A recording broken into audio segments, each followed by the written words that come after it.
नारायणगावचे असल्यामुळे मागच्या आठवड्यामध्ये नारायणगाव वारुवाडीच्या नागरिकांची मुक्ताई मंदिरामध्ये एकत्र बैठक झाली। त्या बैठकीमध्ये नागरिकांनी, व्यापाऱ्यांनी, सगळ्यांनीच डॉक्टर अमोल कोल्हे यांना शुभेच्छा दिल्या। आपण पण त्यांना शुभेच्छा दिल्या। आपण एक हाडाचे शिवसैनिक आहात, पक्षाचे जबाबदार पदाधिकारी आहात, तुमच्या शुभेच्छांचा अर्थ काय घ्यायचा? खरं तर मागच्या रविवारी नारायणगाव वारुवाडी ग्रामस्थांनी या ठिकाणी एक मीटिंग आयोजित केलेली होती। ही मीटिंग कुठल्या पक्षांनी किंवा कुठल्या नेत्यांनी ही आयोजित केलेली मीटिंग नव्हती। ही गावातल्या ग्रामस्थांनी, शेवटी गावामध्ये काम करत असताना, गावगाडा हाकत असताना ग्रामस्थांबरोबर आपल्याला काम करावं लागतं। आणि मग त्या मीटिंगला त्या ठिकाणी आम्ही सगळे ग्रामस्थ म्हणून त्या ठिकाणी उपस्थित होतो। शेवटी ह्या तालुक्यामध्ये काम करत असताना उपतालुका प्रमुख म्हणून, कारखान्याचा संचालक म्हणून मला शिवसैनिकच आहे, मी बाळासाहेबांचा निष्ठावंत शिवसैनिक हे सर्वांना माहिती आहे। परंतु त्या ठिकाणी आम्हाला बोलवलं।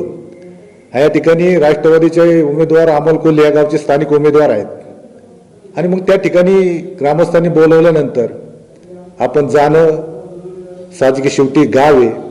आणि त्या ठिकाणी आम्ही गेल्यानंतर त्या ठिकाणी आम्ही त्यांना शुभेच्छा दिलेल्या आहेत।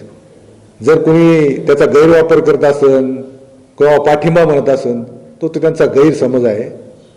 त्या ठिकाणी आम्ही त्यांना शुभेच्छाच दिलेल्या आहेत। मी शिवसैनिकच आहे आणि शिवसैनिकच म्हणून या ठिकाणी काम आणि माझं कर्तव्य या ठिकाणी मी बजावून देणार आहे। शेवटी खासदार शिवाजीदादा आढळरावांचा पूर्णपणे माझ्यावर विश्वास आहे आणि तो सार्थ करण्याचा मी प्रामाणिकपणे प्रयत्न करणार आहे। मी पुन्हा सांगतो, ही सभा कुठल्या पक्षाची नव्हती, कुठल्या नेत्यांनी त्या ठिकाणी आयोजित केली ती। ही सर्व त्या ठिकाणी आमचे शिवसैनिक पण उपस्थित होते ना, गावचा उमेदवार म्हणून, आणि म्हणून त्या ठिकाणी आम्ही उपस्थित राहिलो। आम्ही त्या ठिकाणी गावचा उमेदवार असल्यामुळे शुभेच्छा देणं काही चुकीचं आहे किंवा गैर नाही आहे।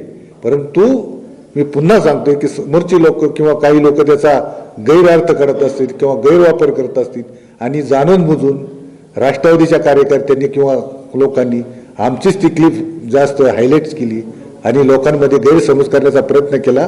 पण मी पुन्हा सांगतो की आमची ओळख म्हणून शिवसैनिक आहे। शिवसैनिक या पदावर किंवा कारखान्याचा संचालक म्हणून किंवा उपतालुका प्रमुख काम करत असताना ह्या नारायणगावमध्ये आपण सातत्याने हे मागच्या काळात पाहिलेलं आहे की आम्ही शिवसैनिक कुठल्याही चुकीचं काम किंवा कुठल्याही चुकीच्या दिशेने आम्ही जाणार नाही। भक्कमपणे शिवसेनेचंच या ठिकाणी काम करून आम्ही ते दाखवून देऊ। नारायणगाव शहर नेहमीच आजपर्यंत 18 गावांना प्लसमध्ये राहिलेलं आहे। डॉक्टर अमोल कोल्हे नारायणगावचे भूमिपुत्र आहेत, यावेळीची परिस्थिती कशी राहील? चर्चा वितर्क अनेक चालत आहेत, परंतु नारायणगाव नेहमीच शिवसेनेचा हा बालेकिल्ला आहे। कोणी किती चर्चा करत असेल, काही म्हणत असेल, तर याचं उत्तर 23 तारखेला 23 मेला आपल्याला पाहायला मिळणार आहे। आणि गावचा उमेदवार असेल, थोडंफार इकडं तिकडं होईल, मी म्हणणार नाही, परंतु शिवसेना या ठिकाणी आघाडीवरच राहील हे मी 100% या ठिकाणी सांगतो। मी हा ठामपणे सांगतो की आशाताई ह्या खासदार शिवाजीराव आढळराव यांचा प्रामाणिकपणे प्रयत्न करत असतात। पण कोणी तर दादांना ते गैरसमज घालून देत असेल, चुकीचं सांगत असेल, तर दादांनी त्या गोष्टी दूर करावं आणि फोन करून लगेच कन्फर्म करावं।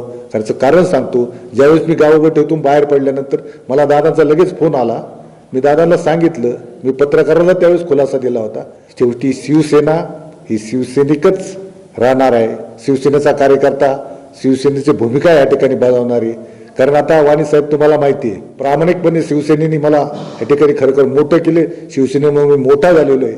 आणि ह्या पुढच्या काळात मी तर नेहमी सत्य आणि खरं बोलणार आहे, चुकीला चूक मानणार आहे, खऱ्याला खरं मानणारा कार्यकर्ता आहे। राग आलं तरी चालेल, पण प्रामाणिकपणे शिवसेनेचं माझं दादांवर पूर्णपणे विश्वास आहे आणि पूर्णपणे मी ते शिवसेनेचं आणि धनुष्यबाणाचंच काम करणार आहे।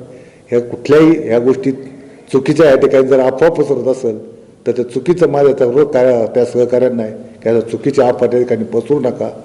आम्ही शिवसैनिक आहे, शिवसेनेचंच काम करणार, धनुष्यबाणाचंच काम करणार, हे आम्ही या काम करत असताना ह्या 24 मेच्या निकालात आम्ही ते दाखवून देणार आहे.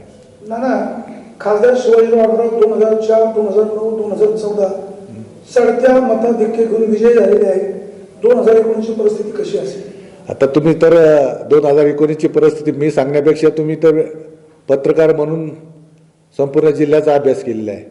मी नेहमी आम्ही सांगतो दादा चौकार मारणार आहेत, पण ह्या जिल्ह्यात सुद्धा चौकार होणार आहे अशी परिस्थिती आज जिल्ह्याची आहे. आणि म्हणून दादा चौकार मारणार म्हणजे 4 लाख मतांनी दादा ह्यावेळेस निवडून येणार ही परिस्थिती आहे. कुणी किती अफवा केल्या, कुणी किती काही म्हटलं तर दादा यावेळेस चौकार मारत असताना 4 लाख मतांनी या ठिकाणी मतदारांनी चढत्या मतानेच निवडून येणार आहेत.